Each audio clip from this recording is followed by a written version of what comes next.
Hi, Multiverse. Let's hope our computer doesn't crash halfway through stream.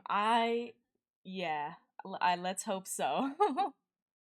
um, Today I have kind of a special thing planned, and hopefully it actually works. Um, so far, so good. So far, everything's going just as planned. Um, So let's hope that that stays going. Let's see here. There we go.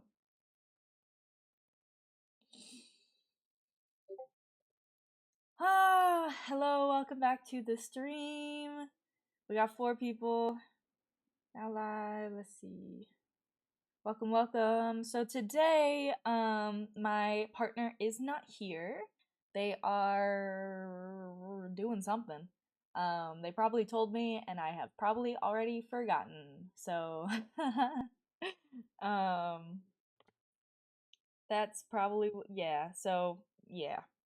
So today I thought that we would kind of go back and redo the Pngtuber slash alter introduction because I actually have my slides and I think I've set it up properly so that you guys can also see the slides.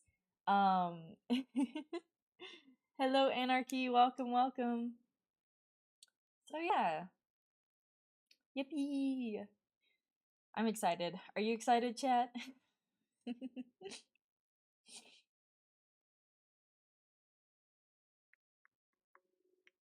Let's see if we can get like the Minecraft sounds in the background. I don't know if you guys can hear it, but I can hear it. So excited. Awesome. Awesome. Well, without further ado, let's see. Is my mod here? Hey, my computer right now. I'll be right back. Audio died. Oh no.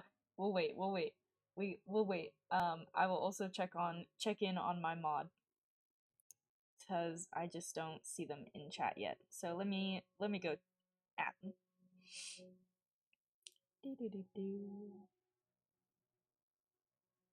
How's everybody's day been going? Oh, okay. All right, they'll be. Sounds good.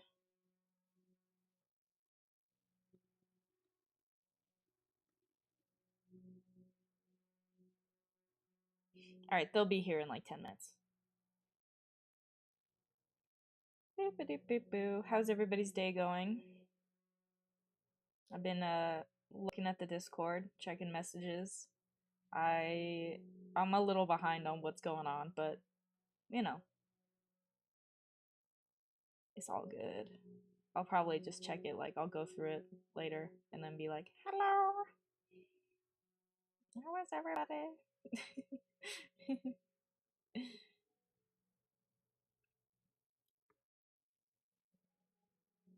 So yeah, today we're gonna do It's Going. There you go, fixed it. Yay! Welcome back. It's going. It is indeed going. To be honest, today has been a bit of a doozy, I guess. Up until this point, I kind of just like slept through the day and then doom scrolled away the rest of the day once I was awake, and not happy about that. Everybody stay hydrated. I'm drinking like some water right now.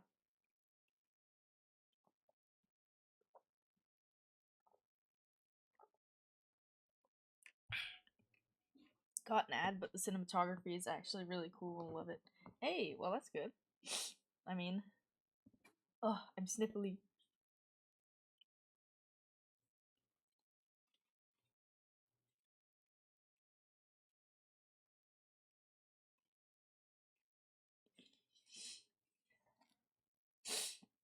Okay, without further ado, how do I hide that? I don't want to see that.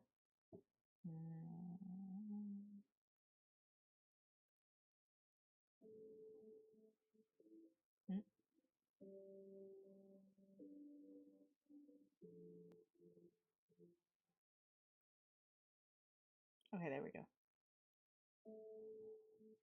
Ads released you. Okay, hopefully they don't grab anyone else before we start our present or when we are in our presentation. If that happens, let me know. Excuse me. I will pause. I'll pause so everyone can see everything. All right. Look at this. Yeah. my my Pngtuber is a little bit in the way, so I'll probably have to hide it. But yeah, look. Um, Thanks to one of my mods, Celeste, for creating these like all the like cool stuff for this presentation. Couldn't have done it without them.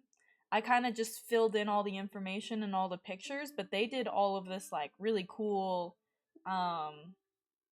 whatchamacallit, all the like the border, the stars, the like sci-fi elements.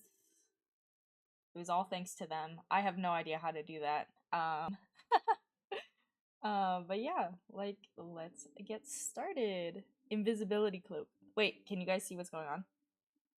Invisibility cloak. Oh, I get it. Invisibility cloak. Yes. Yes, invisibility. Okay. I'm back. What did I miss? Oh, hello, multiverse. Welcome back.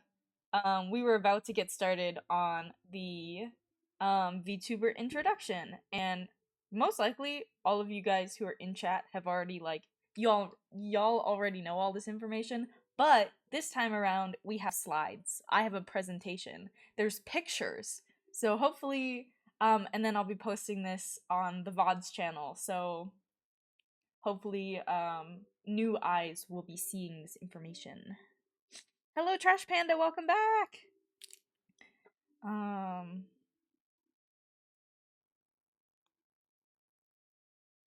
Alright, without further ado. Ooh, pictures. Yep.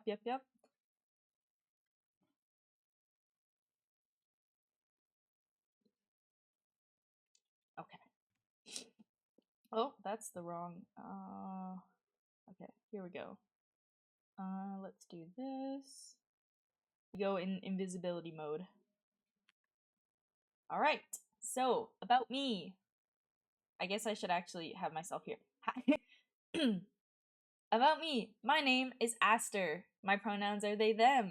My age? Eh. My sexuality, I am bisexual, and my gender, I am gender fluid.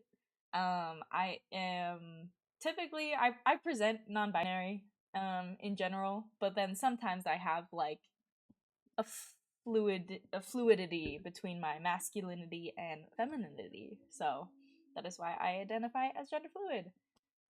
I identify as bisexual because everyone is really attractive, you know? So I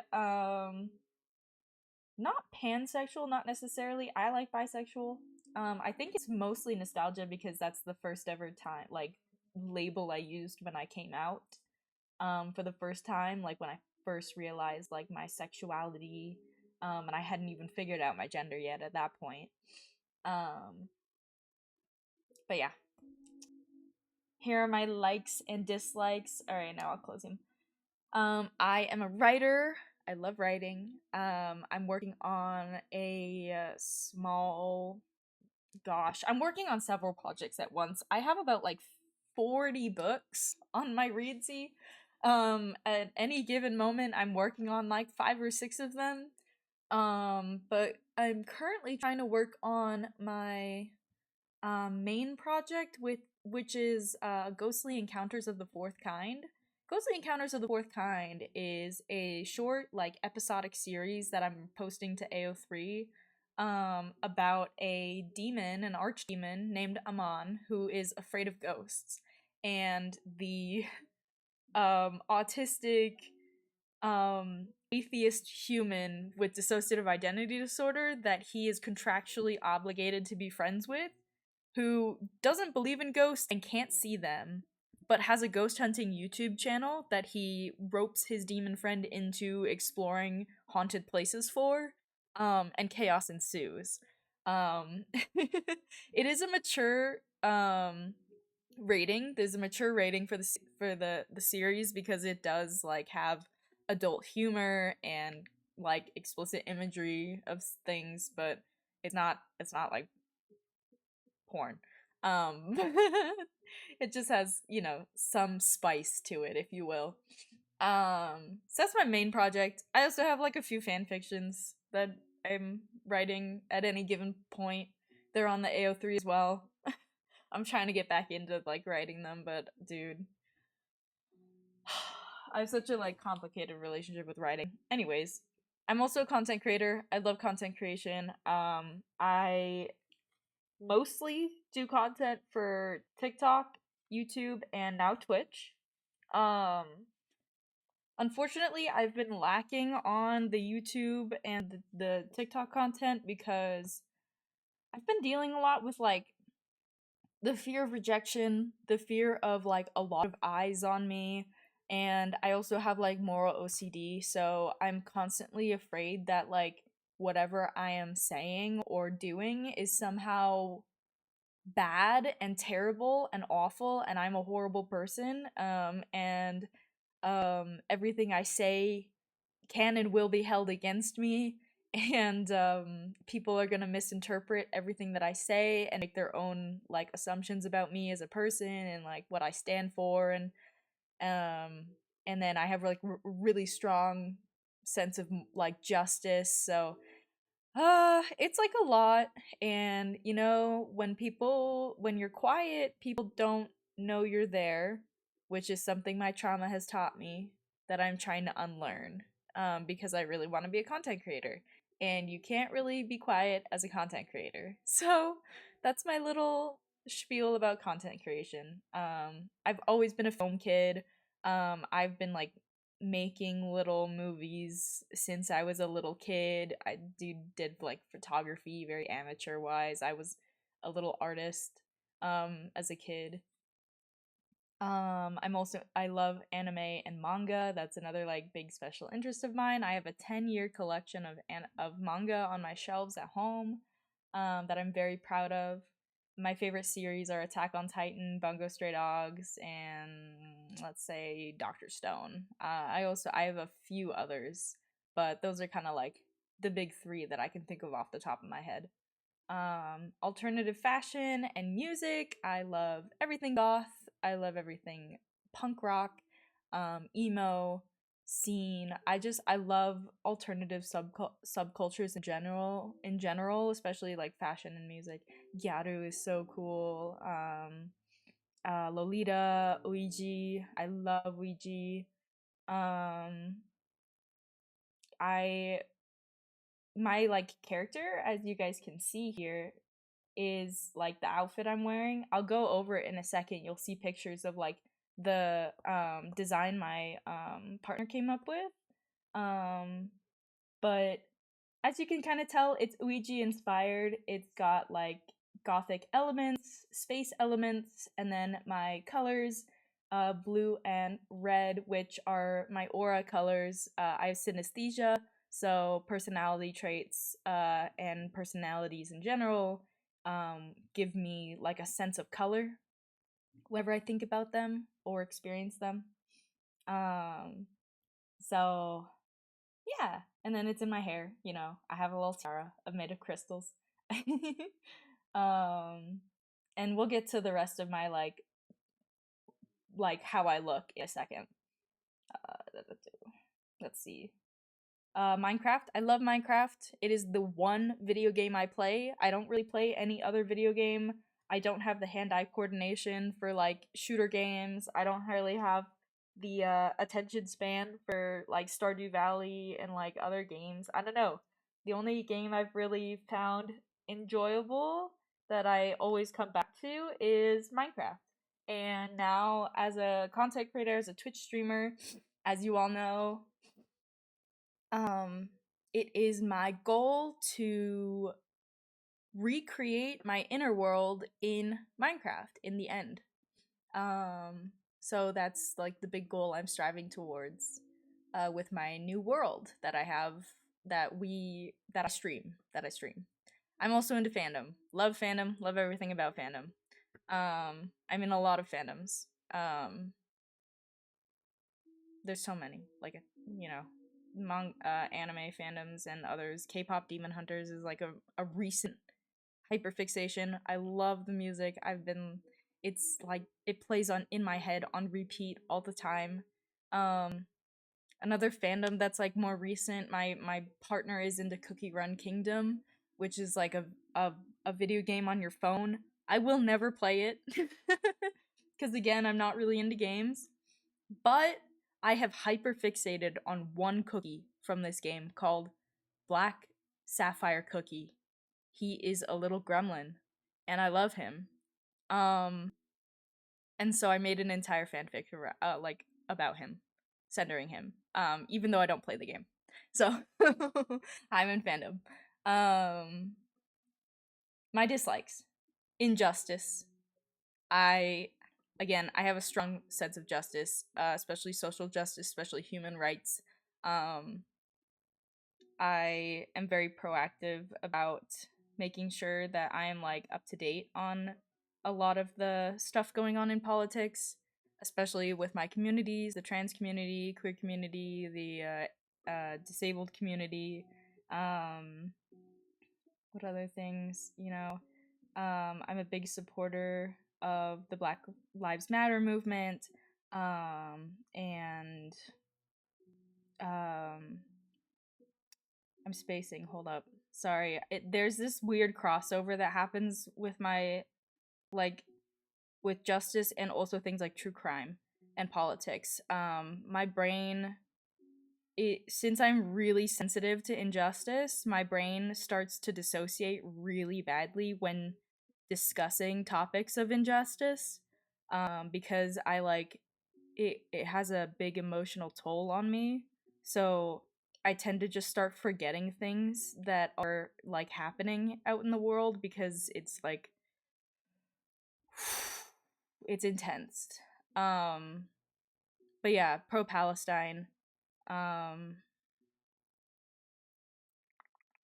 and other such things. True crime, I can't read, watch, enjoy true crime because it scares the shit out of me. And it really impacts my like paranoia. Um, I don't know if it's another form of OCD I have, but I'm always afraid that something bad is gonna happen to me.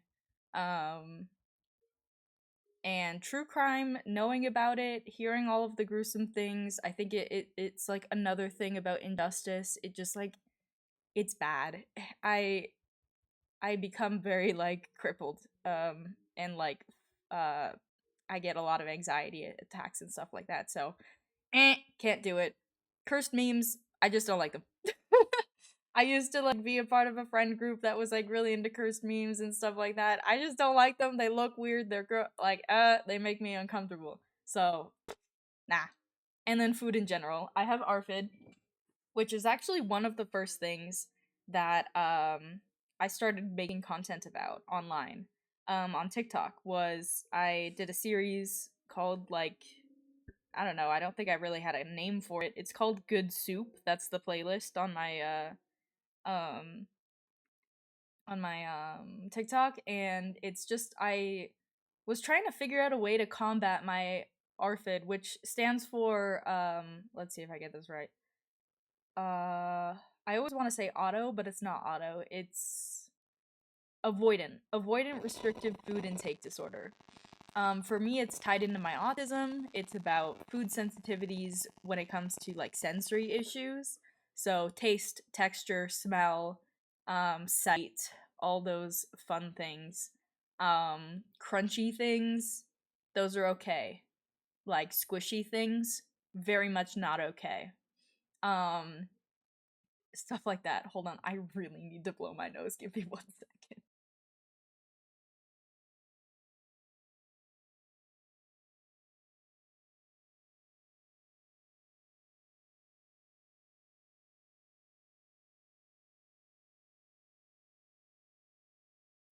Okay, sorry. I am still getting over sickness.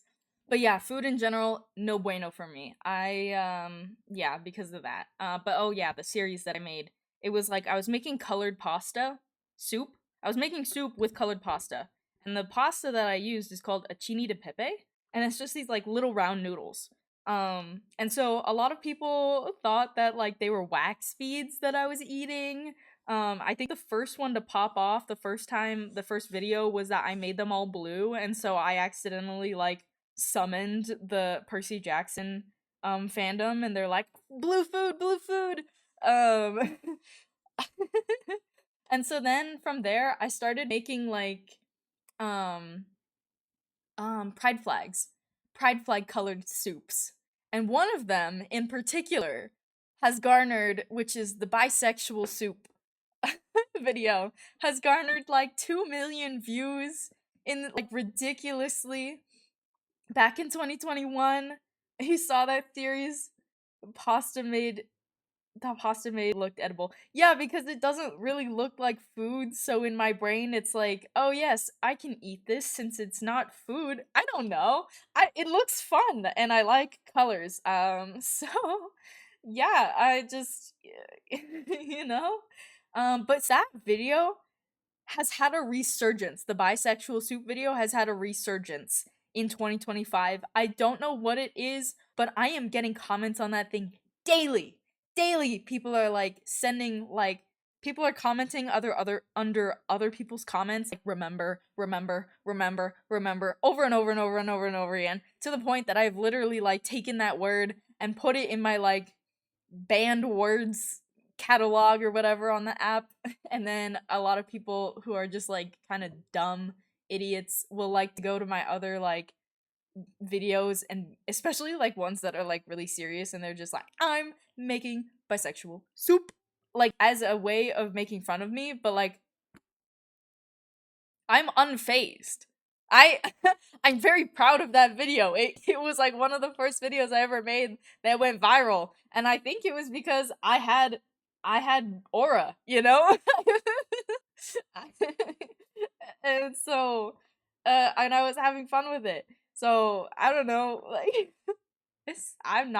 I'm not ashamed of that content. It is up and it will stay up because I think it's making me money. I hope it's making me money. I think it was like a video that was is longer than a minute, so in the creator fund I should be making money. I believed in some lies back in like 2021 or 2022 about how the creator um fund was like shadow banning people it didn't like, and I was like, screw this, I'm gonna get out of it. And that was the worst decision I could have made in my entire fucking life, because I missed out on so much money, and I still am to this day, because they have like changed around some of their stuff, so I'm not like grandfathered into um the system anymore. So unfortunate. Anyways, that was a really long tangent about food. Um, yes, water exists. Please drink. I'm about to as well.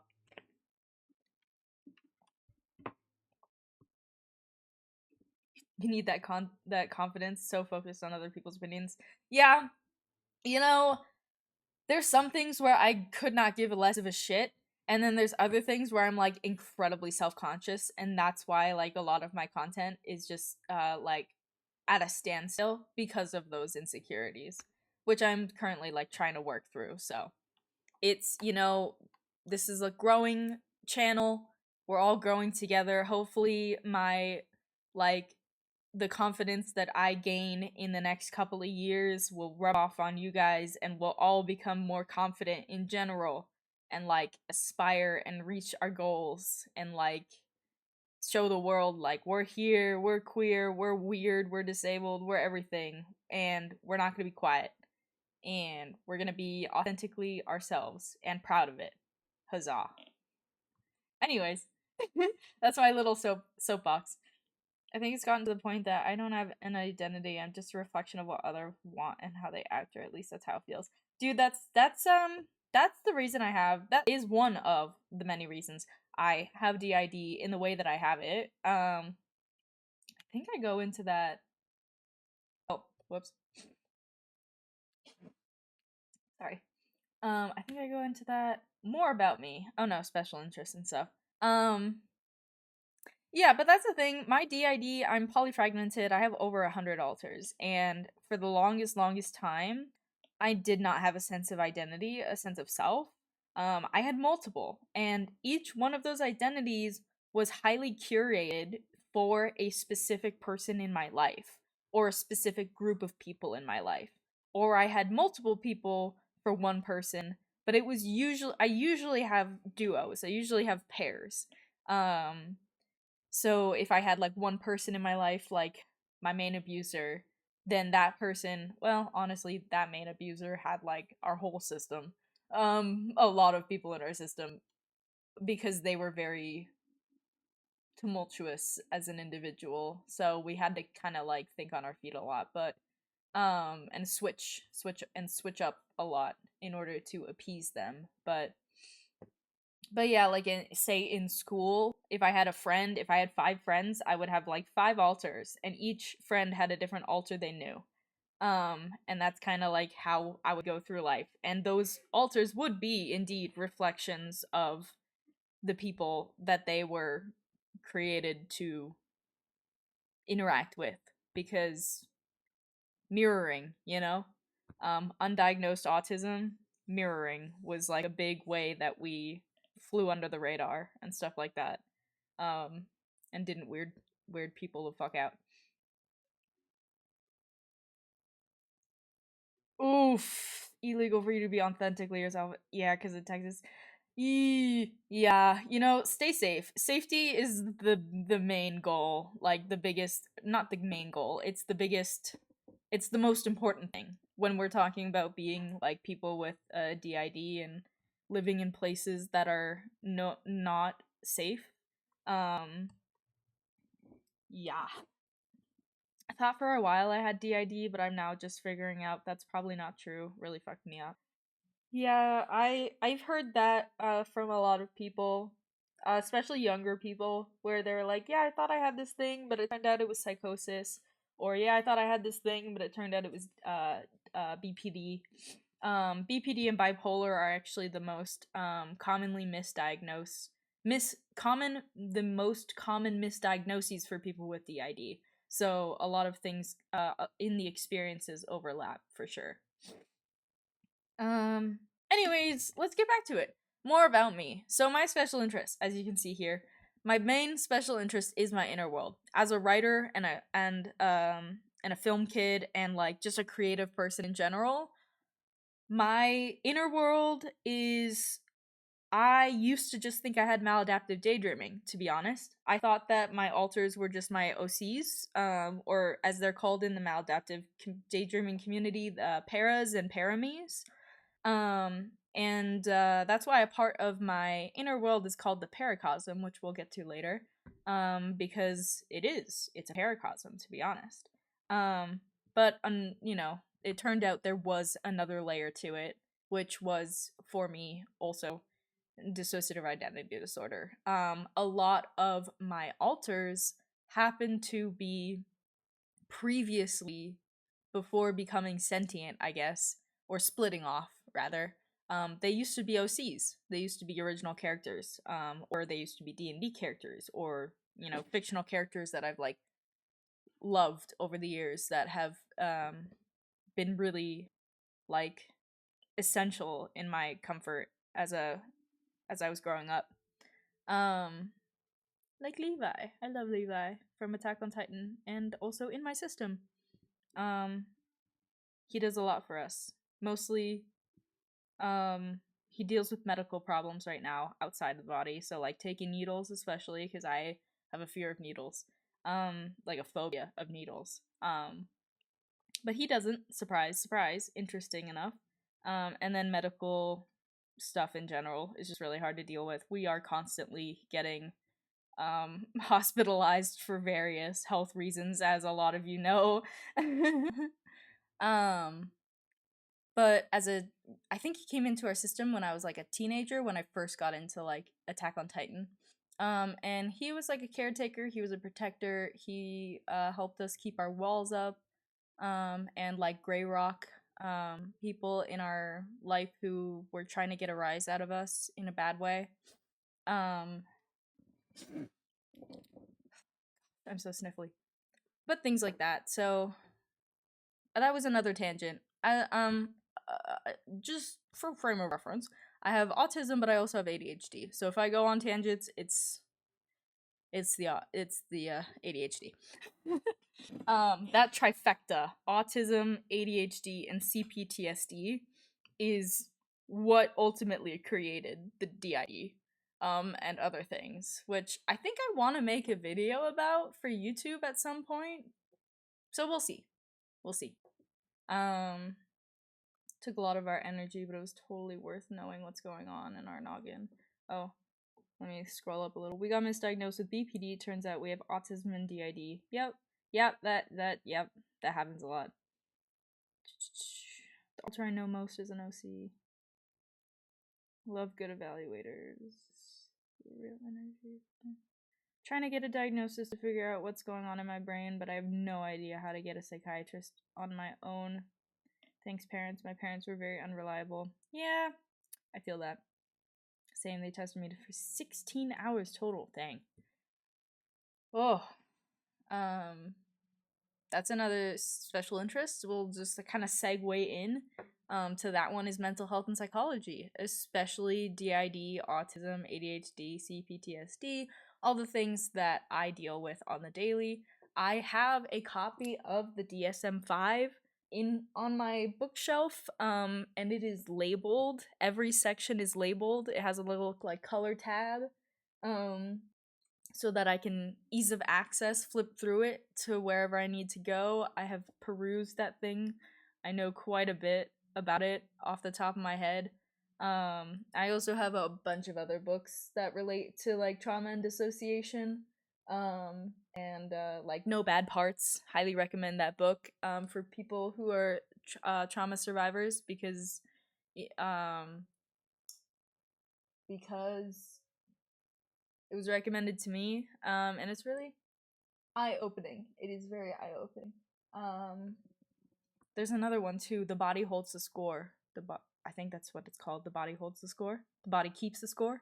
It's about how trauma is stored in the body physically, like through like chemicals that get stuck, like adrenaline, and like if you're constantly in fight or flight mode, your body is creating like adrenaline rushes over and over, like stress chemicals, and those get like stored in the body physically in your organs and other places, and they can impact you and create long-term effects like autoimmune disorders and organ issues and gastro issues and other issues. Oh, sorry, I'm getting like really fatigued for some reason. I think I haven't eaten today. That'll be the ADHD in me. Haha. I don't think I took my meds either. That's not good. Anyways, another special interest: queer labels, flags, and identities. I know way too much about all of the micro labels that exist and like just queer labels in general and the ins and outs of like all those kinds of things. I don't know. I love flags. I love seeing flags. I like to, if like I don't know, if you showed me a flag and you asked me what identity it was, I would like 9 out of 10 be able to tell you what it was like immediately, unless it's like something super obscure that I wouldn't be able to remember off the top of my head. But there are a lot of obscure ones that I do know. My system as a whole, we really love labels. We love labels. Everything is labeled. And that'll be the autism. Our brain is highly organized. It likes to maintain organization. It likes to be very structured, and labels help with that. So every alter in our system has a different relationship with their labels, especially their queer labels. I think maybe we'll do a video on it as well. I don't know. We'll see. Again, anime and manga, special interest. It's a love. I I've read so much. I have watched so much anime. Currently watching Dantanan with my partner. Love and hate it. You know, it's good and it's bad. Windbreaker. Oh my lord, Windbreaker has currently stolen my heart. I love that show so much. Um it's so precious, it's so wholesome, and it's so badass, and I love it so much. And there is an openly queer character. Like, I don't know if they have a label or anything, or if they have any specific pronouns, but they do like being called chan instead of san. And they wear like they're very feminine presenting. Love them. Uh anyways, I could go on and on about the shows that I love. Same with the labels. Real, we have all kinds of labels. Yep. Real, the pain of knowing there's something up but not knowing what it is horrible. Yes, that is so hard, and that is why I have such a special interest in mental health and psychology, because I had to educate myself before I could find remotely even like someone in the mental health field who knew what they were talking about and had knowledge on the subjects that I was like I personally had a hunch on, like DID and like autism. Um I had to first educate myself on those things and then seek um professional help, because I had no idea like where to start or who to talk to or what to look for before I understood these things for myself. Hang on, I gotta blow my nose again.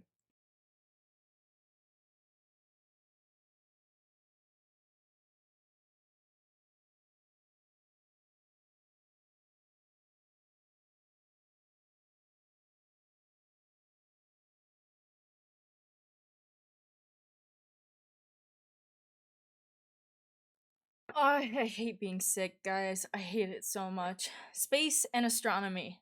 That's another special interest. I love everything that has to do with space. I wanted to be an astrophysicist, but I couldn't do math. Dyslexia, dyscalculia, those do not help. I just have never had a math brain. It just, oh, it doesn't work with me. I'm a creative writer. I'm a sci-fi writer, and that's where I will like. That's how I'll interact with space. I'll consume as much knowledge as I can about space and astronomy. I keep up with like the images that come out of the James Webb space, what's it called, space telescope, Hubble. I love seeing all the new photos. I love learning about the fact that like we're gonna be going to Europa soon. We're gonna be sending a probe there. There's also another probe that's gonna be sent to another moon, I believe. Ganymede, and those two are gonna like link up. That one's from the UK. Ganymede, I think. Ganymede. They're sending a UK. The UK is sending a mission to Ganymede, while at the same time that the US is sending a mission to Europa. And so we will hopefully get some really cool data from that. And I am looking forward to that stuff. I just saw a like video come across my For You page today of the sky, like a 360 degrees video of the sky on Mars. Oh my god, guys. Oh my god, it's beautiful. The amount of like stars that you can see because Mars doesn't have an atmosphere, or it has like a very thin one. So beautiful. Oh my god. It's breathtaking. Anyways, love everything to do with space. The inner world, my system, it was our inner world actually has changed over time, especially when hosts have changed. Because I have not been the host of my system like since day one. No. I think I only got here around high school. Prior to that, it was another person. Um, but around 8th grade is when my love for science fiction and space and astronomy really kicked off, especially with like being a fan of the Marvel Cinematic Universe.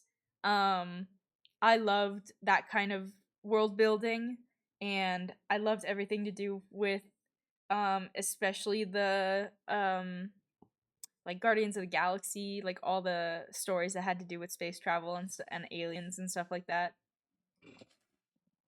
So, prior to that, I was a fantasy kid. I loved vampires, I loved fairies, I loved mermaids, and I loved like spirits. And like I had a unique uh I had a unique relationship with my spirituality. Um and that's kind of like what our inner world was made up of, was those like four categories of beings, and it was like a cloud kingdom of some kind. We were all just living in the clouds, I guess. And then around 8th grade is when we made our first like alien OCs and alien world, and now the inner world is like a galaxy. It's a big galaxy. And we'll get to that later in the slides. Let's see. We're almost at halftime. This might actually take up the whole, like, because I keep going on side tangents. This might take up the whole stream today, the whole 2 hours, because we're almost at the half point. Let's let me see if I can get this ball rolling faster. Social justice, I talked about that one. And then BDSM and kink. I'm not gonna go into this one like super in detail, but I do have a special interest in BDSM and kink. And I know a lot about it. I know a lot about what I like. I know a lot about just like different things in general. And it always weaves itself into my stories somehow, you know? Yeah. Genres I write in. As a writer, yes, I talked about I'm a sci-fi writer. I also like to write fantasy, queer romance, magical realism, which is kind of like the real world, but if there's like a little bit of magic. I think it's like modern world mixed with magic or something. I like isekai. I love isekai, anime especially, and also lit RPG and fanfiction. Can't go wrong with any of those. Love astrophysics, especially neutron stars. Oh, neutron stars and strange matter. That stuff is so cool. Yes. One of my friends is a bit of a space nerd too, mostly about spacecraft though. He tends to yap about it when given the chance. But he's cute, so he gets away with it.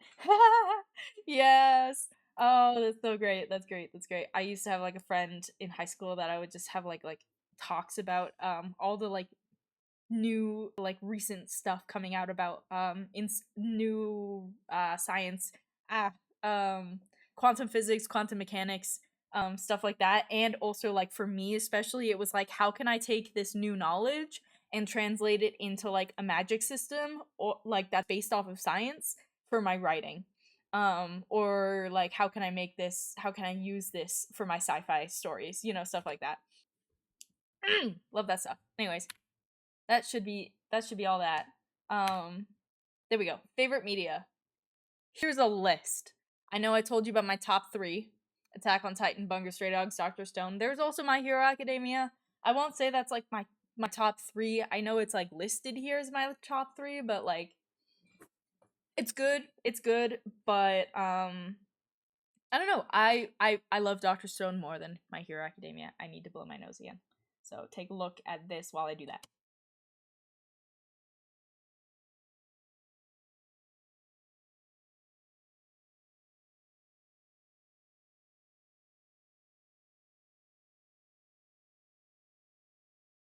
Dude, I should just like plug my nose and leave it at that. Aster Lost in Space. I love it. It is a 5-volume long manga, and it has, I believe, 1 season of anime. I think it's on Crunchyroll. Really, really good. It's about a bunch of teenagers who get lost in space, and there's like a big conspiracy as to why they got lost in space in the first place. Really good. Twist came out of nowhere. No idea. Like, I was thoroughly entertained the whole time. It was really cool. I loved the teamwork. I loved the characters. Everything about it is amazing. Voltron Legendary Defenders. It has space. It has mecha, a mecha machine, whatever, made up of lions, of smaller machines. It has Keith Cogain. It has Lance McLean. it has it has space elves. It has space furries. It has the whole 9 yards. It has everything. I love it to death. It actually, I think we actually had like there's like two what do you call them? There's two alters, obviously. There's two alters in our system who are actually like based, not, they aren't like introjects of Keith and Lance, but they are heavily based off of OC. They were OCs heavily based off of Keith and Lance. And there's like a whole story that I tried to write in high school, like a book I tried to write, that was inspired by both Aster Lost in Space and Voltron Legendary Defenders. So I love that. Hello, Slay. It does have me. Oh yes. We got a Keith interject in the chat.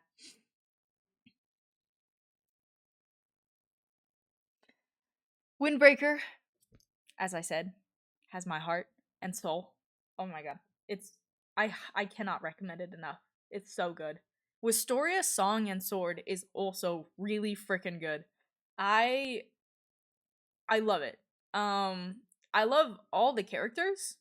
I don't think there's a character that I hate in that show. There's a lot of characters that are like little shits that I hate to love, you know, like, but like it's a really good plot. It's a really good story. Promare, love that movie.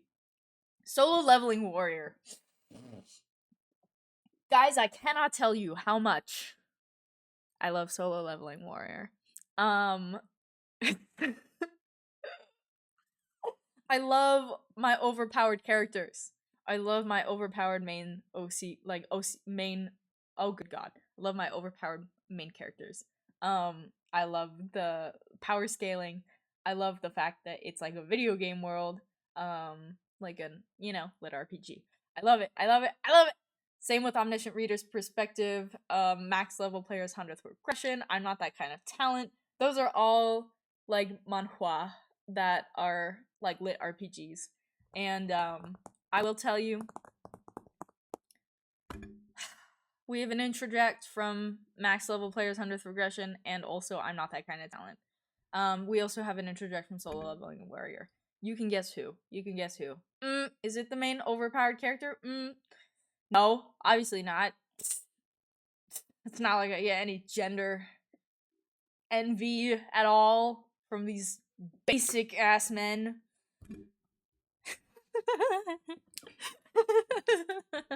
Anyways, that time I got reincarnated as a slime, I think was one of like the first isekai I ever watched that I really got into. I love that the main character is like canonically non-binary. Woohoo! Bro got some. We heard Attack on Titan, I swear. I felt Armin peak up in interest. Bro got summoned. Yes. Hello. Yeah, Levi in our system doesn't really get like summoned whenever I talk about Attack on Titan. He's just there. He takes, when he's not fronting, he takes care of our children in my subsystem. So, yeah, he's a caretaker for our littles. Let's see. Dream SMP and Technoblade. I was that 2020 kid. Well, technically it wasn't me, Astro. It was Astro. Wasn't, I was kind of there, but not really. I wasn't really there from 2021 to 2023. I couldn't even tell you how much of 2020 I remember. I think Astro took over as host. They split and took over as host around around the beginning of 2021. And then I guess I took over again as host. I came out of dormancy, I think late 2023, early 2024. I'm not really sure. But the Dream SMP was a phase. Miss it very much, but not necessarily the people involved, unfortunately, except for Technoblade. I have his plushie on my desk, actually, like right here, next to my my little rattle puppy, which is like the plush that I've had since I was like a little baby. It was on my crib. He's that special to me. I was devastated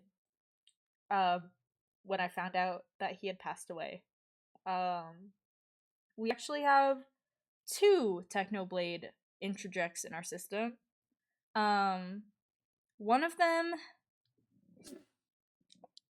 them fused with another alter. Let's see. One of them fused with Astro's subpart Darkness to create Darkblade. And they kind of have like they're an internal self-helper now. So they kind of just hang out in the inner world. And they're like attached to Astro at the hip since they're like a subpart. And then the other he's his own dude. I think his name is Silas or Solus, or I think that's, yeah. I think he's trying to source separate a little bit, but not too. Anyways, I don't know. He helps us get our work done. Whenever we're having issues with like our PDA, pathological demand avoidance, or otherwise known as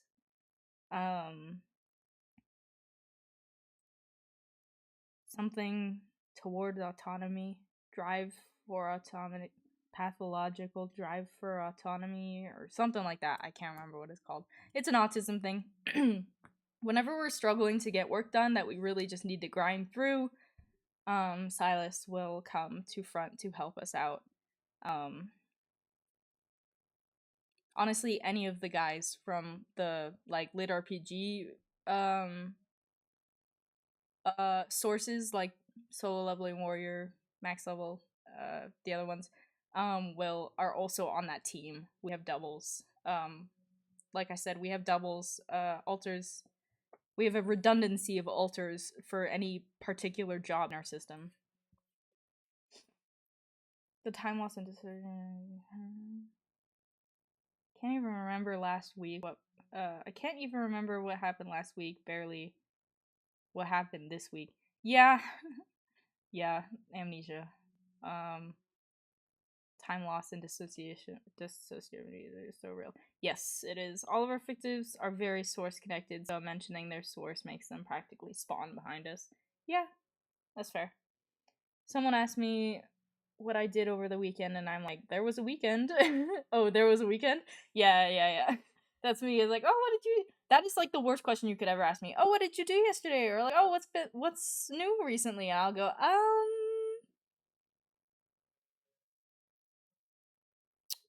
you know, that's a great question. I unfortunately don't have the answer to it. One second, I get an idea, blow my nose.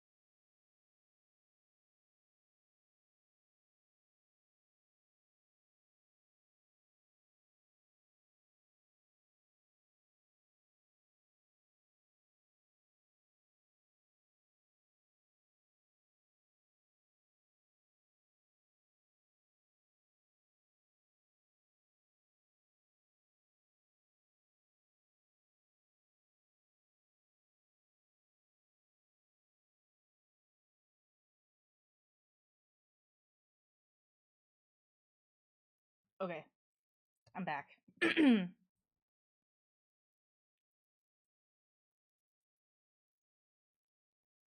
memory's just going downhill very fast and no explanation to the point that I'm kind of worried about my health. Yeah, definitely something you should check in on, for sure. Anyways, Technoblade, DSMP, yes, that was a thing. Free Ren, really good. Love that show. Very nice. Very late, like very cozy, very wonderful. And then, like I've mentioned before, the Marvel Cinematic Universe is how we got into sci-fi stuff. And comic book stuff as well, like superheroes and stuff. I'm not as into it nowadays. I don't really watch a lot of like live action stuff anymore. I feel like there's part of me that wants to get back into it, but I don't know. Every time I go to watch something, I always open up Crunchyroll, and that's kind of it. And then Black Sapphire Cookie from Cookie Run Kingdom. I told you guys about him just like a slide back or so, but yep. The only cookie in the game that I'm interested in. Alright. Here is the model design. The constellations reflect my birth chart. So we got... Oh, you can't see my cursor. Let me see if I can do that.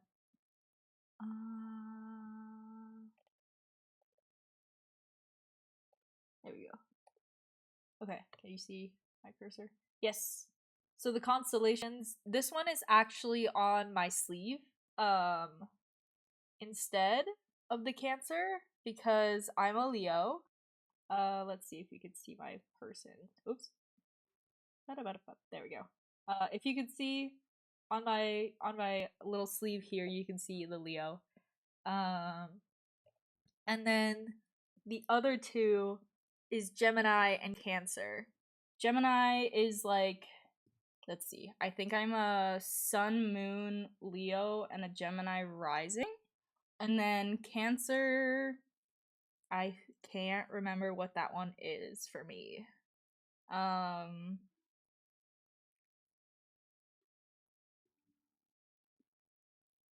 Yep, can't remember. I'm sure it's something on my birth chart that when I was making this with my partner, I had in mind. I knew what it was all about, but at this point, don't ask me.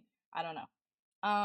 The skin plates are cyberpunk inspired because I am a how would I describe myself? I'm a non-human alter. But I'm also like I identify as a construct. I am a robotic doll. I'm like an advanced intelligence, not a cyborg, but like an android. And so you'll see here I have like the little lines on my neck are like just different parts of like different like skin plates that are made of porcelain.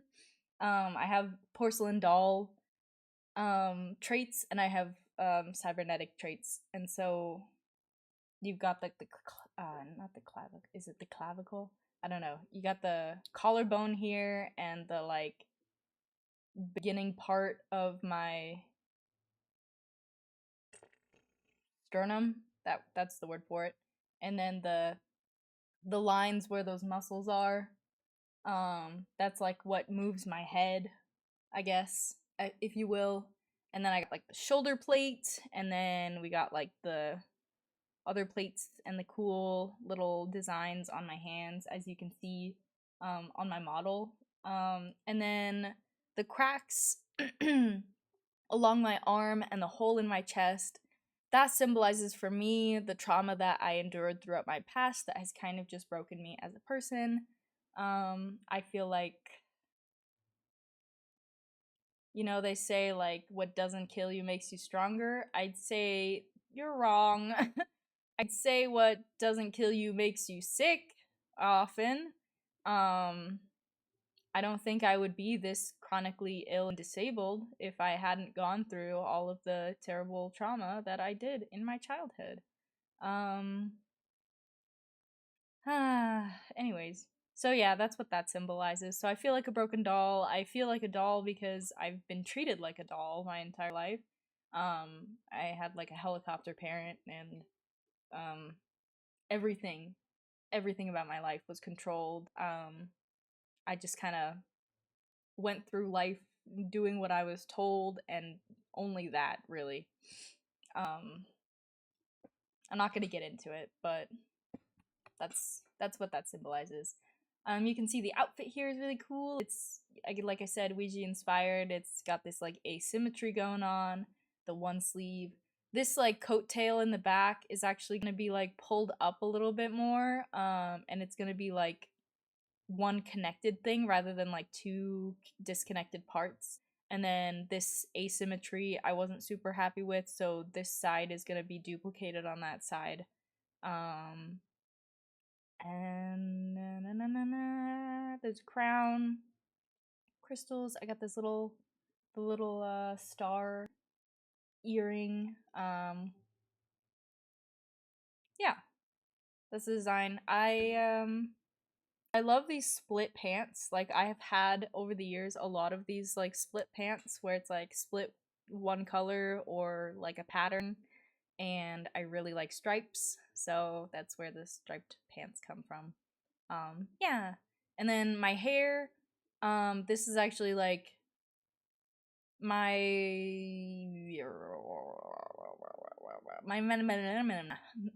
excuse me, my natural hair color is strawberry blonde, so that's what the top part is, and then it goes into a dip dye of alternating like streaks of blue and red.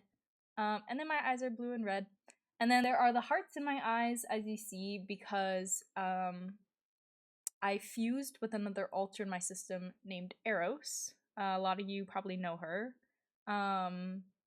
Eros was a trauma holder and also a construct and a doll. And so I have hearts in my eyes because her irises were little hearts. And so it was kind of a way that her, like, parts of her manifested in me, because I kind of absorbed her. There's not a lot of like her personality that has influenced mine. It's more so like what I physically look like that's been influenced by her, and how I identify a lot more strongly nowadays with my like being a doll and being a construct. Yeah. I'm also a deity of creation in my system, which is symbolic of how I'm a writer, and a lot of our inner world was created because it was first created by me as a writer. So I'm like a god, you know? I'm a god of my system. But yeah. Fun facts. And now we are going to talk about the inner world. We are a little bit past the halfway point for stream. And so now we're going to transition into talking about our inner world. And how we are going to translate it into Minecraft. So let me get rid of myself. All right. So me, I hail from the plane of reflection, which is in this picture, the blue nebula. On the outside, it looks like a blue nebula. On the inside, it looks like an infinite plane of like blue skies and white clouds, which is like my setup for stream. Like, you can see the border around here is, and then if I go to the background here, this is what it looks like from where I am, where I live in the inner world. Yep. Anyways, we'll get to that in a second. The inner world did not always look like this. It changed from an infinite plane full of clouds and outer space, to outer space around 8th grade. I did mention that earlier, with the change in host and the getting into Marvel Cinematic Universe. Here we have like the paracosm at the bottom. This is the front room up here. That's where Astro's cluster is from. This is where my cluster is from, and those are other clusters that we'll get to in a second. And there are 2 layers. So there's Limbo and the Paracosm. There's technically actually 3 layers, I would say. But the in-between layer is not really, I don't know how to we'll talk about it in a second. But Limbo is basically like the front room area, my subsystem, and Astro's subsystem. And then the Paracosm is everything else, including these guys, but also not.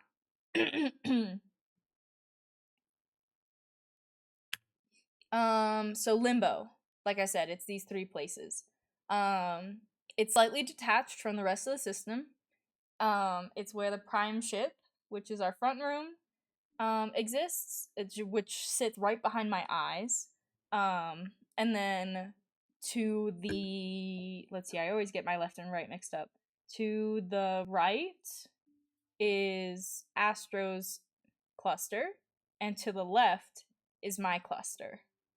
And so let's see, the plane of reflection's mine, and the astronomical mansion is theirs. Yeah, prime ship is our front room. Yep, that is that. Boop. So the prime ship. This is a drawing I made of the prime ship. And this is kind of just like a picture I found online that I edited a little bit into that like first photo. Like this is a photoshopped photo that I think Astro made. But yeah, this is like we made like a 3D version of it, sort of kind of in this program that I can't remember the name of, where we drew it all. So you'll see those pictures next to one another. It's our front room. So for those of you who don't know what a front room is, when an alter in a DID system becomes conscious or they front, they would they connect to the body. They are like in control of the body. And so in order to be in control of the body in our system, you would sit in one of the two, I guess there's 5 chairs, but there's 2 main chairs. There's one behind the right eye and there's one behind the left eye.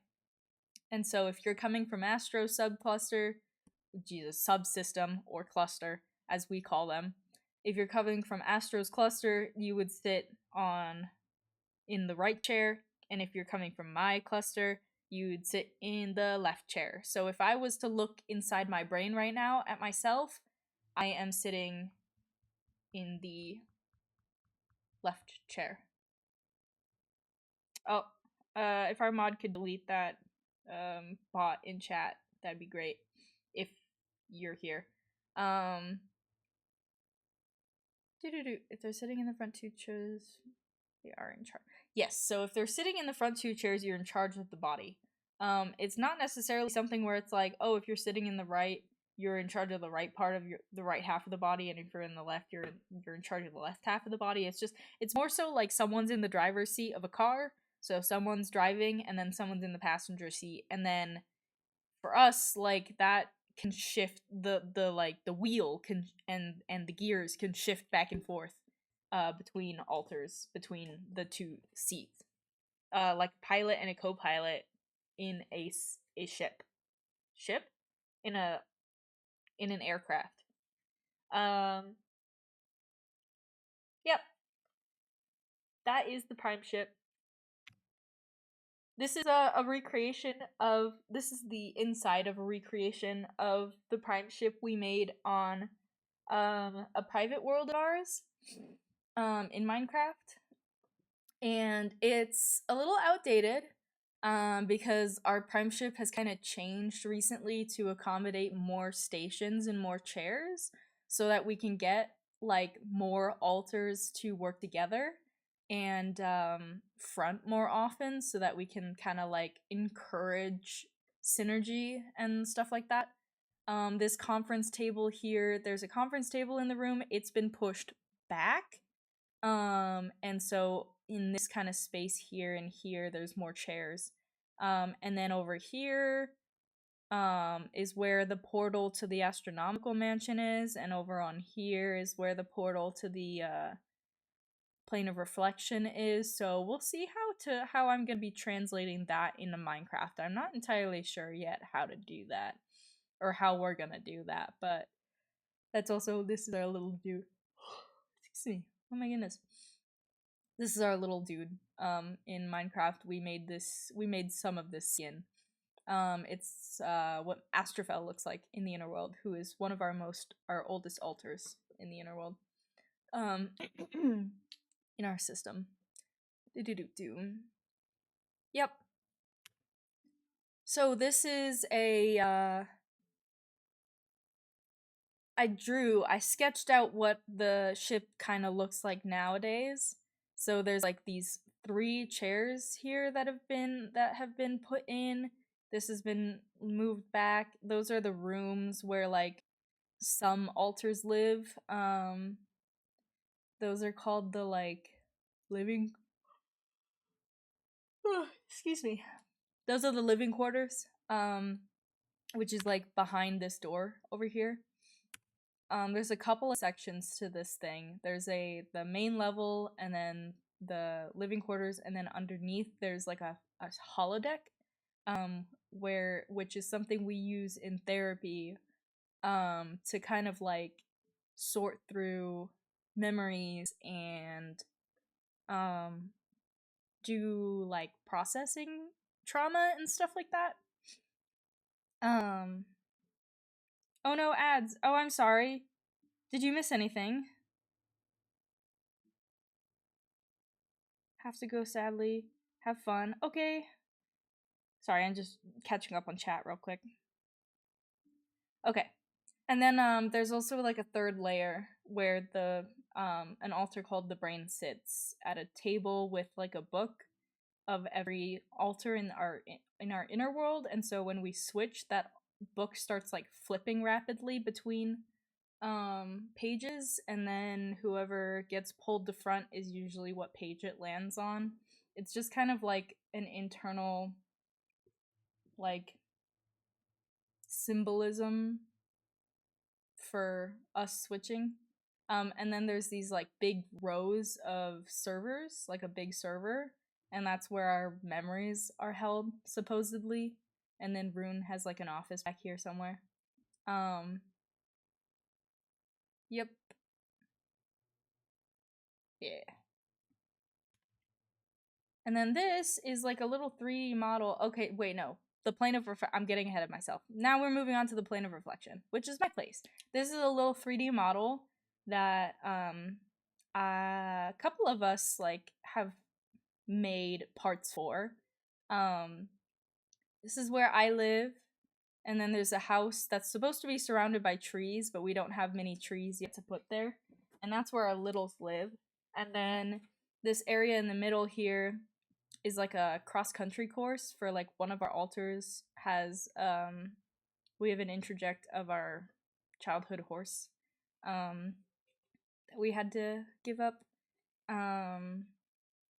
and that altar kind of holds the grief around that. So they have a little like course that they ride around sometimes.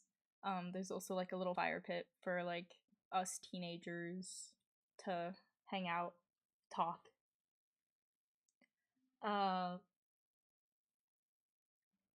Yeah. It's an infinite plane where the sky is always blue, but sunlight is dissipated through the clouds and the temperature is always warm with a slight breeze.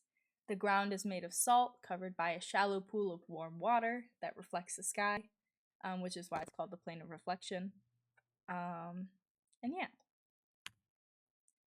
This is a picture I drew of myself, like, and then this is a picture of, like, it's actually from Demon Slayer, Tanjiro's soul, realm or something like that, was, like, a perfect example of, like, what it looks like in my head, where I'm from.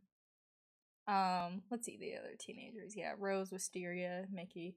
They have that log cabin, which we saw here. And then Aries, woo! Sorry. Aries first made this in Minecraft for them and Eros. And at some point it just kind of showed up on the plane of reflection. I think it came to be around the time that Eros came to be a part of me and our subsystem. Yeah, Rose and Wisteria have left to live in their own different parts of the inner world that they're connected to, but Mickey still lives here, and like I said in the previous one, they have that little jumping course or something. And then the kids still live here, and Levi. Let's see. It's, yeah, not sure how I'm gonna build this in Minecraft, since it's kind of an infinite plane. And this is kind of like for reference on like the scale, I guess. It's this tiny little piece of this incredibly large area. Yeah, thinking of making a giant sphere on the outside to make it look like a nebula, and then on the inside making it look like probably using things like blue concrete and white concrete to make a fake sky and a fake ground, and then we'll see what that looks like. Yeah, and then I was thinking of playing with the render distance to see if that would make it, like, give it the feel of being an infinite plane or not. Let's see, let's look at chat real quick. How do you figure out whether your brain is its own alter or not? I feel like it's talked to me sometimes, but I might be making that up. I may have missed the very beginning of the inner world. I don't know. The first thing I saw when I came back was the fronting room. Oh, okay. Here, I can go back for a second. Yeah, the inner world here. This is just like a picture that we edited together of what it kind of looks like. I said there's 2 sections or 3 sections. There's limbo, which is like my subsystem, Aster subsystem in the front room. And then there's like the mid somewhere, like the middle section, which is like these guys. And then there's the paracosm, which is the lower layer.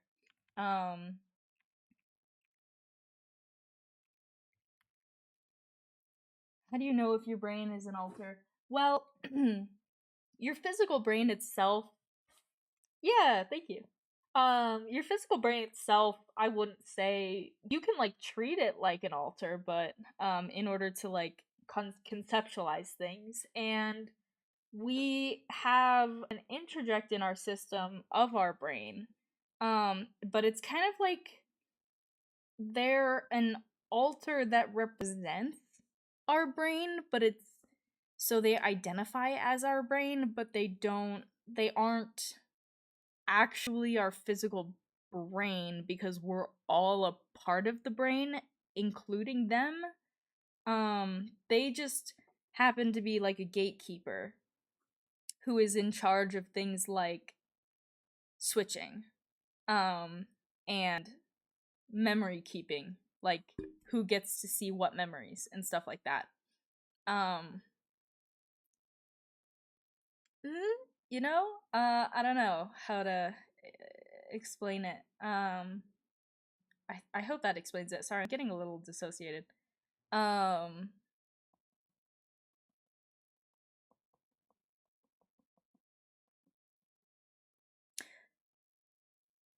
Anyways, back to the plane of reflection.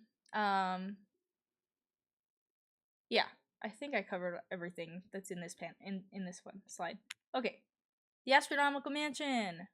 So this is the Photoshop version, and then this is the like drawing version.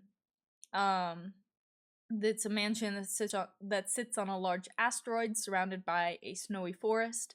A small moon orbits it, and further out in the sky amongst the stars is a black hole. It's accessible via the portal on the right side of the prime ship. Astro and their cluster live there, and in the inner world, all we really see of it are the places I just described. Huh?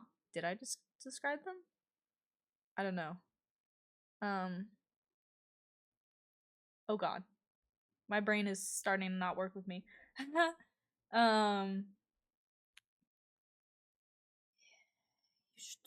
This is a recreation of the like front room of the astronomical mansion.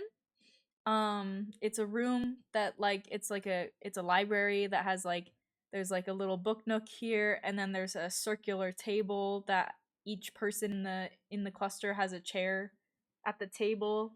And then as you can see, there's a door here and a door here, and there should be a door over here somewhere.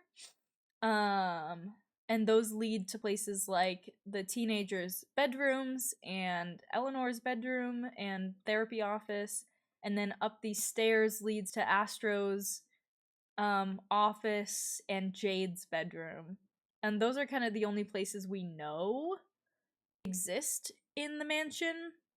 So it'll be interesting how we end up translating that all into Minecraft into like a full 3D structure.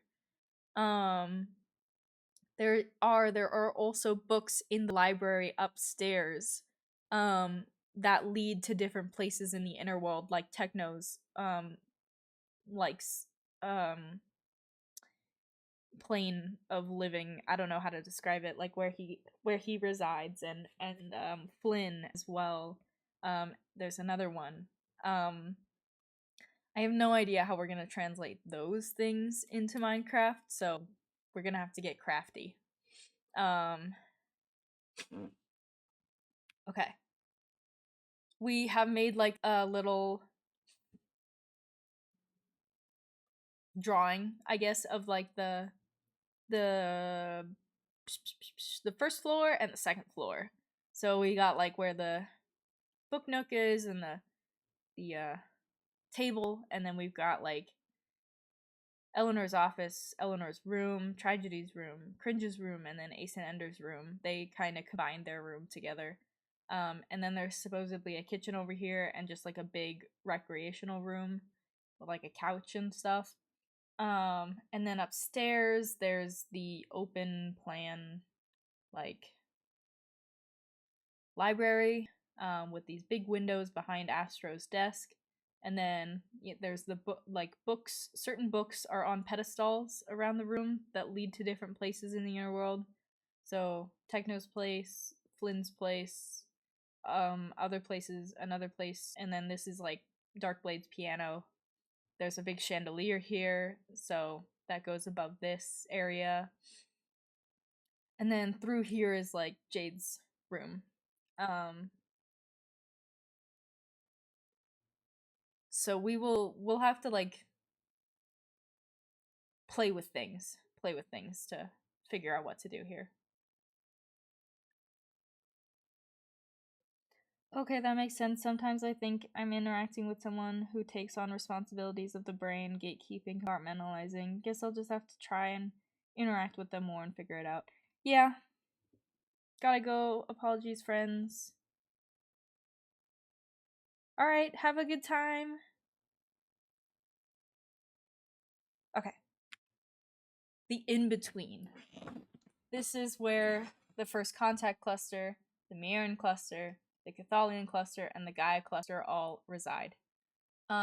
These parts of the inner world are slightly detached from the rest, but technically still exist in that big galaxy at the bottom. And these are the like things that the edited pictures that we made about them.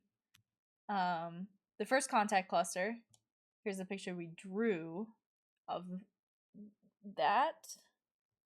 It's a cluster of altars introjected from the book that I was writing in high school. So remember the book that I was telling you about that is like kind of based, like inspired by Voltron and Astra Lost in Space. So it's that one. They're a group of humans who got lost, like young adults who got lost in space, and then joined up with 3 non-humans to try and find their way back to Earth before it is destroyed by an alien empire. Several of them were frequent fronters when we were in high school. Like, they helped out around that time. And that's kind of the memories that they hold on to, is a lot of, like, social trauma and other things like that. Yep. Here is the recreation of their, like, quote-unquote front room, in Minecraft. There's like the kitchen area where they all like have their meals, and then there's like some couches in the middle, and then there's some like workstations of people's desks over there. And then past this door is like where they all like live, their living quarters. It's because we kind of are like, we don't really have a grasp of like what the entire spaceship looks like. We will probably be having to like figure out how to make like a 3D ship that looks like this with this interior, and not have it look like really wonky. So we'll have to figure that out. The Mirren cluster. These are a cluster of alters that interjected from a book our child host was writing in middle school. So this is the first ever aliens that were that existed in our inner world back in 8th grade. They live on a paradise world with a ring system that's 200 times the size of Saturn. There's like 6 moons, and they have like, I think, a binary star system, or it's a binary star system with like another star, so like a trinary star system, and each one has a Dyson sphere around it. I'd have to like look back in like all of our notes about this stuff. I personally don't have much connection to, like, contact with these alters. And this isn't my story that I wrote, so I don't really know all of the lore. But this is kind of like the first ever building we ever made in Minecraft was like the school that these like aliens go to.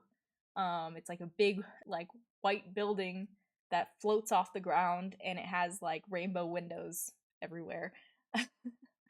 I've since lost this world, I believe, unfortunately. Which really sucks, but we will be recreating either this or another building. I'm not really sure, because I don't know what their part of the inner world looks like, to be honest. So we would probably need them to help us out with recreating this part of the inner world. The Chthonian cluster! This cluster is a cluster of alters that interjected from a book Wisteria was writing in freshman year of college. I think freshman and sophomore year. It's a post-apocalyptic super Earth planet. The vibes are all solar punk and arcane punk. We don't know to what extent this place is like alive, like alters versus NPCs, like alters versus characters. We just know that like the residents of Cathalia all hate us, except for Wisteria. And anytime we try to connect with them, communicate with them in any way, they just throw us into like trauma memories. Yeah, from that period of time, from like those beginning years of college. So yay, love them. I also don't know much about these guys because it's not my story. But this is kind of like what the planet looks like, I guess. It has like a yellowy sky because there's a lot of sulfur that got kicked up in the atmosphere during the apocalypse. And then there's these big like structures that kind of look similar to this kind of thing that are like big mecha. I think they're called mechas or something, mechanical warships or robots, like Pacific Rim or something. That are just kind of abandoned in the landscape, just as a reminder of like the atrocities that led to the apocalypse. No idea how we're gonna recreate this in Minecraft. I don't know if we're gonna make it look like a planet and just have it be a planet, or if we're gonna like have trees. Are we gonna build structures? No clue. No clue. No clue at all. The Gaia cluster. The Gaia cluster is actually, let's see, this cluster of alters have been in our system since we were a very small child, around 3rd grade or so. So these are the oldest, some of the oldest alters in our system. They're a bunch of spirits we call manifestations. They're essentially personifications of different elements and different concepts that make up our universe. Most notably Astrafel, the manifestation of universal consciousness. So he identifies as all of us, as like a singularity of all of us, everything and everyone, all at once, all at the same time. And then there's Dream, the manifestation of imagination, who is actually an alter that I split from. If Dream is like the manifestation of imagination, then I'm like a demigod of creation. That is like comes from them. I don't know. And then Mother Nature, the manifestation of nature's laws. So not necessarily like matter that makes up the universe, but like the laws that govern matter and energy that make up the universe. And there's a bunch of others. But yeah, their world has this like, let's see, do we have another one? Their world has this big, like, just everything is just big. The mountains reach into the, let's see, I think I wrote it here. Yeah, it's like a super Earth where the tallest mountain ranges reach into the stratosphere and clouds can form all the way up into the mesosphere. The planet orbits a sun and a black hole. As you can see here, there's a black hole, and the sun. We also have no idea how much of this world we're going to build in Minecraft. This here is a picture of Astrofel. Whoever this person was, when we were first discovering our system, whoever was hosting at the time was this person, and they like didn't have access to the inner world at the time, and so this is kind of what the front room looked like to them. It was just this like dark cave with a staircase up to like our eyes, and then there was like a hint of like the galaxy at the bottom under this like weird lake. And they had this like conversation in the inner world with Astrofel one day that was like a heart to heart, and then afterwards when they came back to fronting, they decided to draw it. So that's what Astrofel looks like. The paracosm. This is the third layer. This is the part of the inner world where everyone else resides. Alters, characters, I have no clue. I do not know what resides under here, other than the stories that I have created that make up the thing, the galaxy. Yeah, we have low communication. I think I know of like 1 or 2 people who live down here, that are actually alters. Oh, my lover has come home. Hello. I'm currently live. I know. Yep. I am just You're getting. also in the dark. I am in the dark. I don't need lights. Yes you do. Nah, I don't need lights, but I do need to blow my nose again.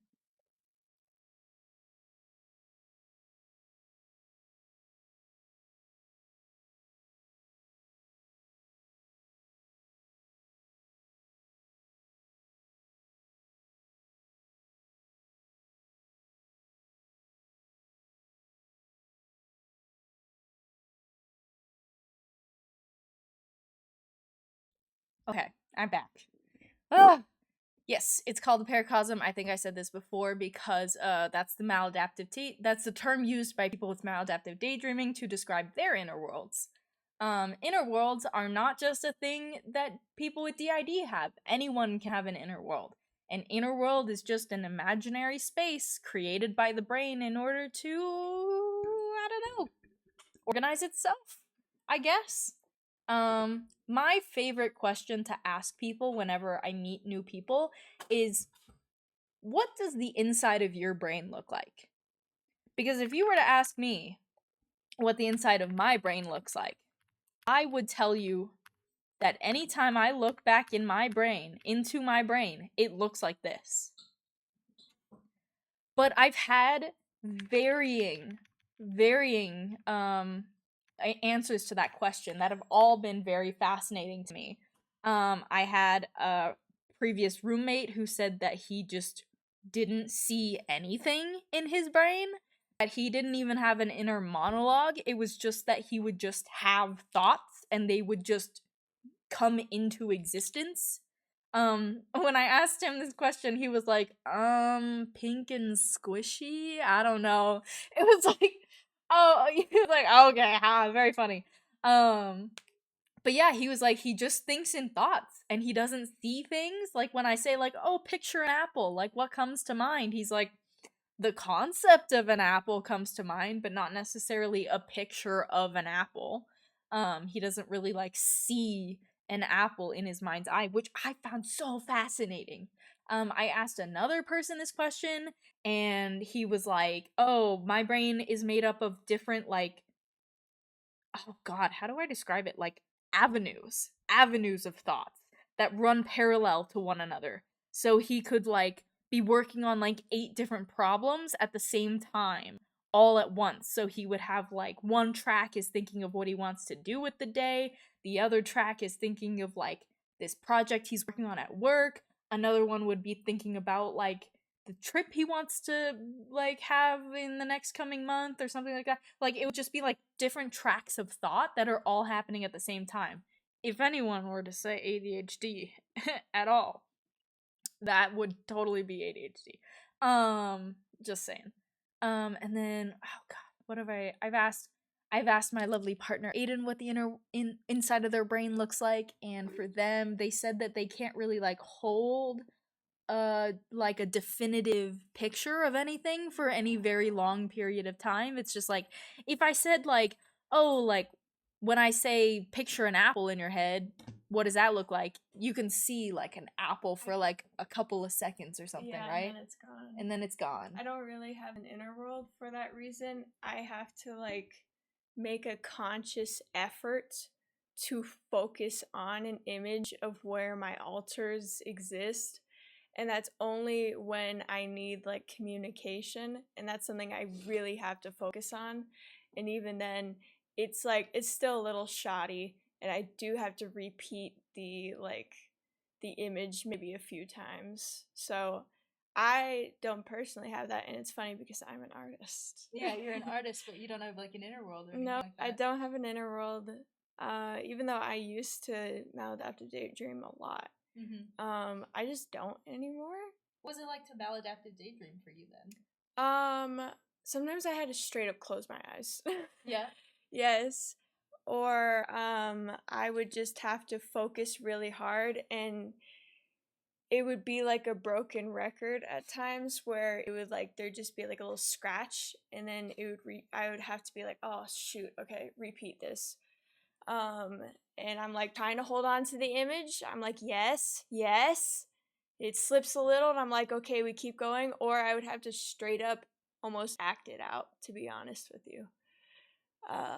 Like by moving my body, not like saying stuff out loud, although sometimes that would happen.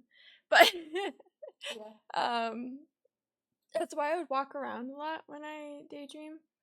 And I could only do like short daydreams. And I would time skip, and I'm like, fuck, no, I didn't mean to do that. I'm like moving on to the next scene, and I want to live in them, and I just can't. It's hard. But I mean, I had really nothing else to do at the time, so I just kept trying, and I did it all the time. But now I don't. I don't really have a need to. Before it was. Am I talking too long? No, not necessarily. We have like 20 minutes left, and I'm almost at the end of the slides. Okay. I just wanted to make sure. Daydreaming at the time was more of a necessity because I didn't have friends. And also, like, I was home alone a lot, more so at my mom's house. And so then I would make up scenarios. But then in, like, my later years of high school, I also, like, I would daydream a lot during school because I have ADHD, and it was the most boring thing ever. And also I didn't have friends. And there's a theme here. Yes, I didn't have friends. I also didn't have friends, so that's like why I daydreamed. Is school is boring, I don't have friends, and also home is terrible. So yeah, that's pretty much why I did it at the time, especially before I slept, like to help me go to sleep. same Or here. I would just be, I don't know, I'd just be lonely. So, and my mom was at work and I was the only one home for hours and hours and hours. And I had like online friends at that point. But still, like there wasn't they're not always available. Yeah. And I had Sarah, but as I said, like they're not always available. Mm-hmm. Yeah. So yeah. Yeah, there's no need for me to daydream anymore. I still daydream all the time. I definitely do have like daydreams, but yeah, but it's more about my future. Yeah. Yeah, where I'm like in my mind, I'll be thinking of like I'll be daydreaming about our relationship in the future. Oh. Yeah. And my career, and also like, am I gonna be super smart techie person just like my dad? Of like projects or like edits of my life. Yeah. Or I'll just be thinking about my characters. I'll daydream about that here and there. And Sokoku. Yeah. But other than that, the daydreams are like, they're pretty controlled. They're not maladaptive. And they don't rule my life like they used to. It's just because I want to daydream a little. I want to like see myself in an edit. I'm like successful. Yeah. I'm like me, successful, hot, thriving. My partner is on my shoulder, like, or on my arm, I guess is the saying. And we're fucking it up. I'm thinking about my time when I live in Japan in the future, all the things that I'm going to do. Maybe I'll even meet other streamers, other content creators. It does a lot for your motivation. It's like fun to feel cool, but when you think about like, oh yeah, then this is gonna happen, then this is gonna happen, let yourself be a little delusional. Yeah. I think it's fun because then it gives you aspirations and things to look forward to, and then when you let yourself dream, I think that brings things into reality a bit more. Not like manifesting, but just like, yeah, that is a thing that could happen. Like, and I always imagine I'm in a suit for some reason. Yeah, I'm like, that's the pinnacle of success. I'm like in a suit. You're in a suit. Yeah, and I have a lanyard like all the other tech people do. Oh. At like big companies, because like I have private access. Yeah. I'm like, yeah, I'm a high manager, and I'm just, I'm well known. I've done my TED Talks. Yeah. Yes, and we live in this nice house. I have dreams. You have dreams. Aspirations. You should try it sometime. I would probably daydream a lot more than I do nowadays, but my main like maladaptive coping mechanism nowadays is my social media addiction, which is not great. But if I'm not on social media, I'm daydreaming. Like almost all the time. It's really hard for me to stay grounded in reality for any like semblance of time. Unless I get hyper focused on what I'm doing. Or I've taken my meds. You're not too up in the clouds, I will say. Yeah? Yeah. You're mostly here. Am I? Yeah. Yeah. Even if you're daydreaming, that doesn't mean you're not here necessarily. If it's like a casual, like just thinking about, you don't have to turn it towards me. Okay, well, thank you. Even if it's just like casual thoughts or like getting focused on your thoughts, it doesn't mean you're not here with me. I don't know. I would say like it depends on the day, but maybe like 40 to 50% of the time you're here. You know? I think it's risen. 40 to 50%? Yeah. Like, I mean, I used to always describe myself as like, my experience of reality has always been that I am 90% in my head and 10% in reality. But in the most recent, like, in the past couple of years, it went from like 70 to 30 to like 40 to 60, and like I guess now maybe it's 50-50. Yeah, I would say it's about a toss-up. It depends on what's going on in your life, how you're... Whoa. I thought the mic cut out.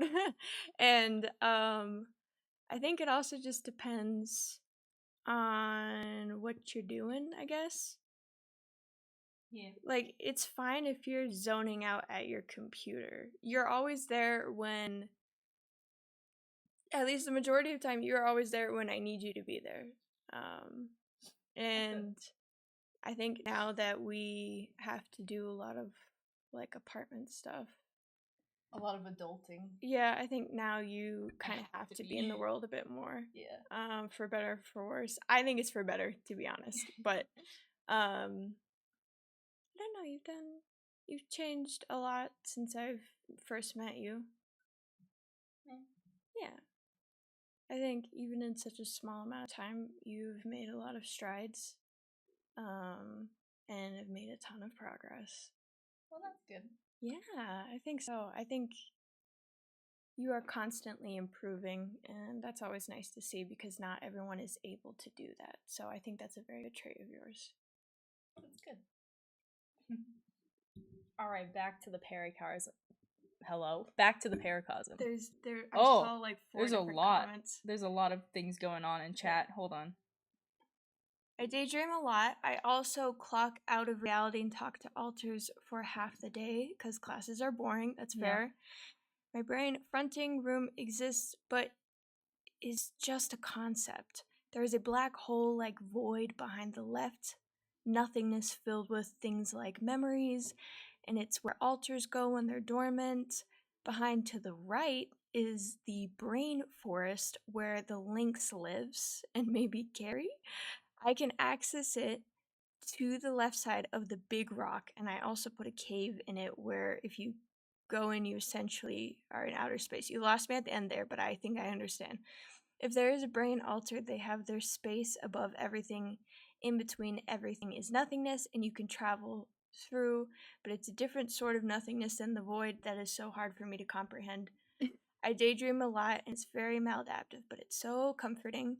Yeah, it can be comforting when you, as a survival technique for sure, but I think where it gets dangerous is later on in life. Our inner world is a house.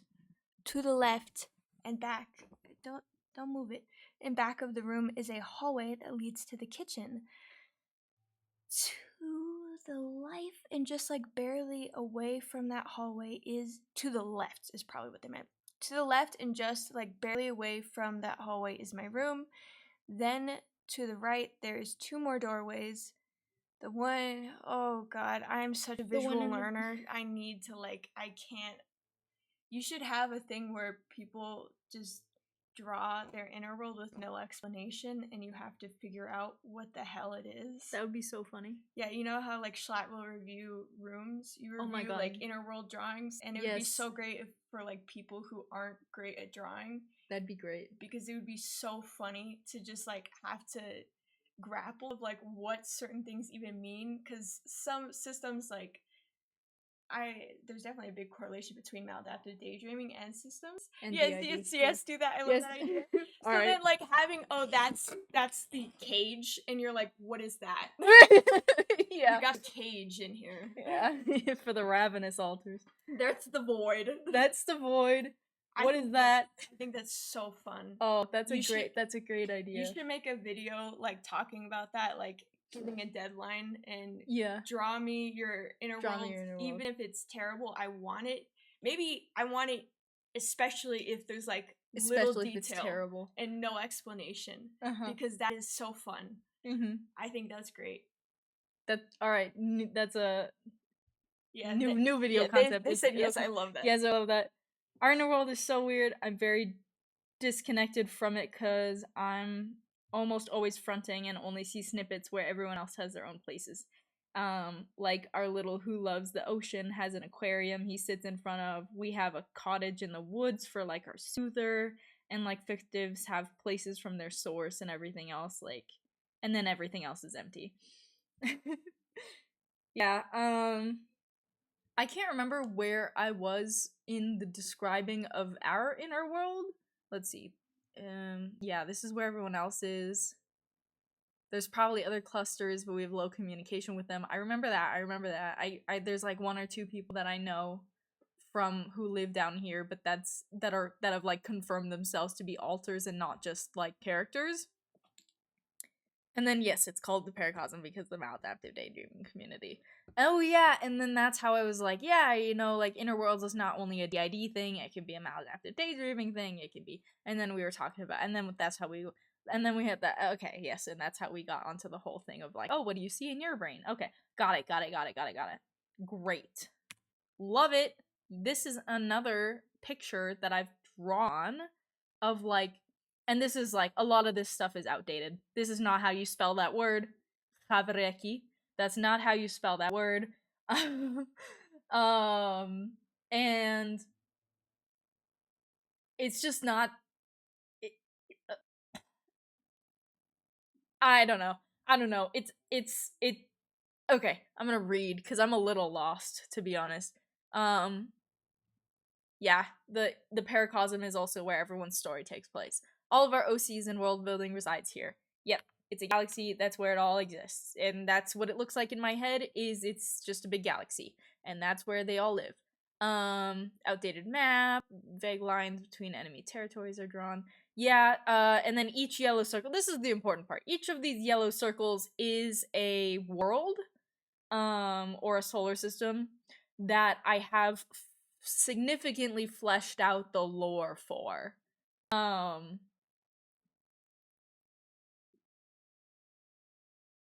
Yep. As of currently counting, there's about, let's see, there's 27 to 30 different planets and about 37 different species of aliens. That's the last time I counted up all of the world, like all of those things. Yep.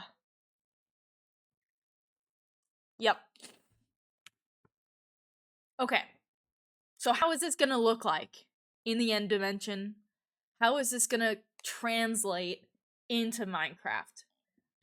Here's some pictures of like things that have been inspiring to me, although they are 2D, and this will most likely be 3D. There's this guy who has a channel where he like builds these crazy things in Minecraft.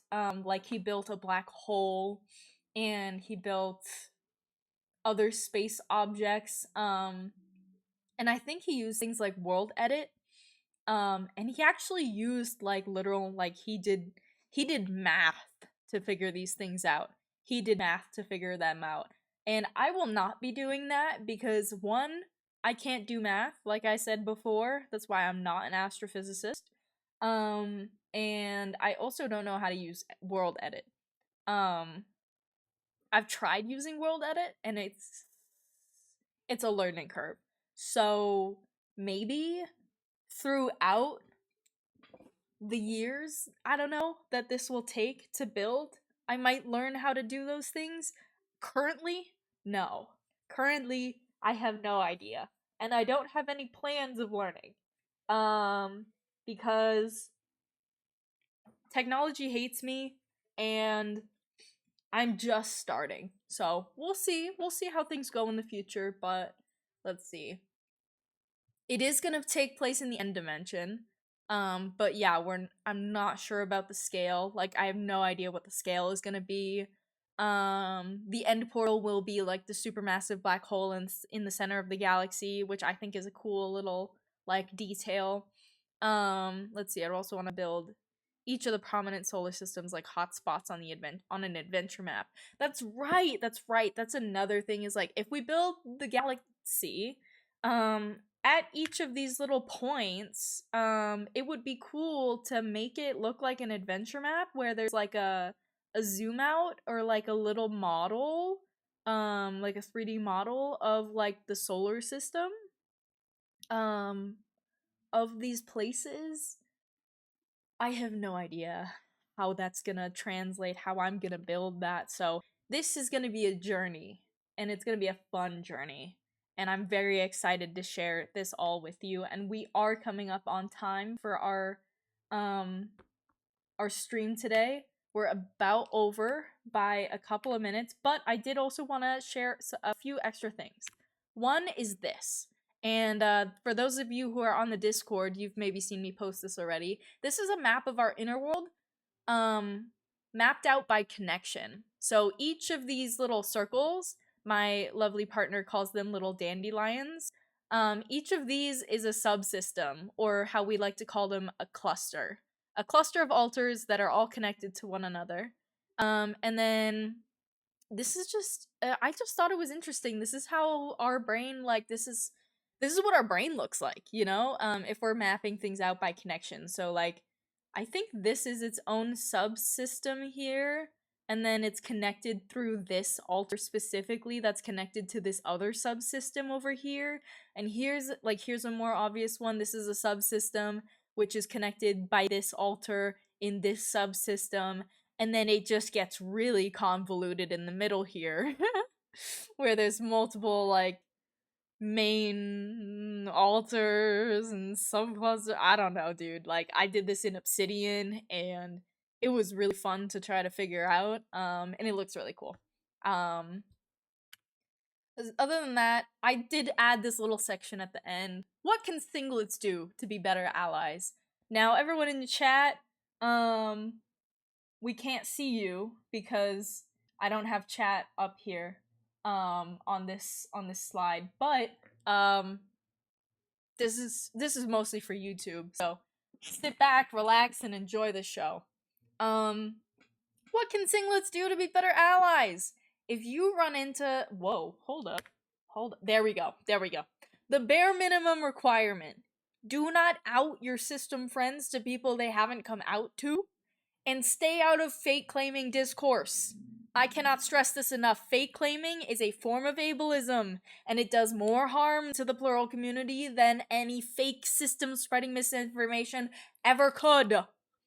A singlet's opinion on the validity of a system is like a man's opinion on a woman's reproductive rights. Unnecessary, uneducated. Get the fuck out of here. There's a lot of nuance to this conversation that should be happening when it comes to fake systems. There's a lot of nuance, and, you know, having these kind of conversations on TikTok, not really helpful, because you can't get into all that nuance in like 1 to 3 minutes. I might make a YouTube video about this subject, I'm not sure yet, but only an individual's medical team can accurately determine what their diagnosis is.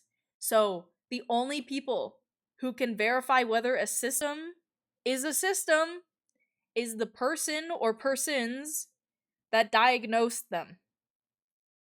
So, get off your high horse. You're not going to be able to figure out someone's diagnosis status from a 2-minute, 2-second, 15-second video on TikTok. Okay? If you run into unhealthy systems that show no accountability for their system's actions and give you bad vibes, block them or otherwise don't interact with them. Systems can be bad people just as easily as singlets. And singlets, for those who don't understand the term, is a person who's not a system. Systems can be bad people just as easily as singlets can be bad people. But someone being a system does not automatically mean they are a bad person. Our community is very vulnerable to abuse, both from the medical community, who, like, the parts of the medical community that don't believe that DID exists or is a thing, and that is a whole subject of history that I could go on about, that I know a lot about, and maybe I can make a video about that. We'll see. But yes, our community is very vulnerable to abuse, from the ableist parts of society.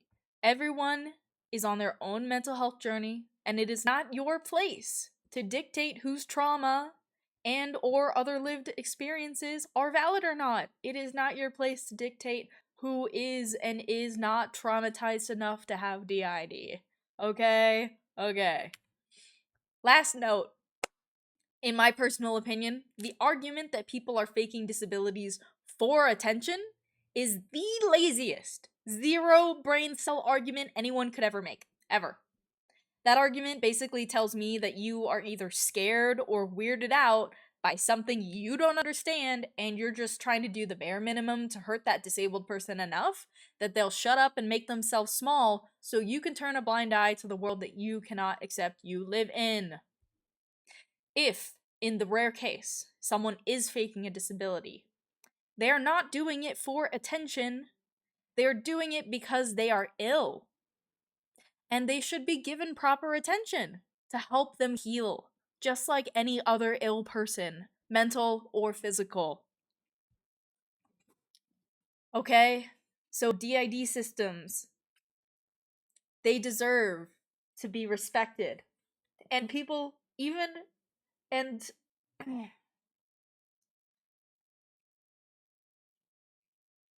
sorry. Ugh. My poor nose. Disabled people should be respected. Disabled people should be given proper attention. Disabled people should be given the resources they need in order to be healed. And guess what? Hot take. So should people who fake disabilities. They should be given the right attention and resources for them to heal. They should be given proper medical assistance and proper just respect and understanding. You know? Like, we're all people at the end of the day. We all have our own things that ail us, things we need to heal from, and our own journeys. That's all I want to say on that. Welcome to the Cosmic Collective community. Join our Discord. Link is on our Twitch page. Give us a follow or subscribe to our growing channel.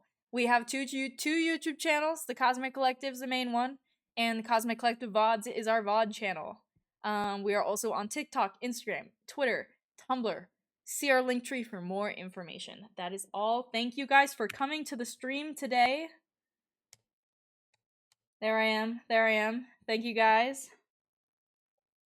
There we go. There's chat. Yeah, thank you for all of this. No problemo. I hope you guys enjoyed. I hope it was entertaining. I hope it wasn't too long and drawn out. But hey, that is everything you need to know about the Cosmic Collective. I'm our host, Aster. It has been great talking to you guys today, and I will see you next week. We stream every day. We stream every day. We stream every week, Fridays and Saturdays from 6 to 8 p.m. Mountain Standard Time. Alright? I will see you all on Friday next week. Bye, guys! Bye, chat!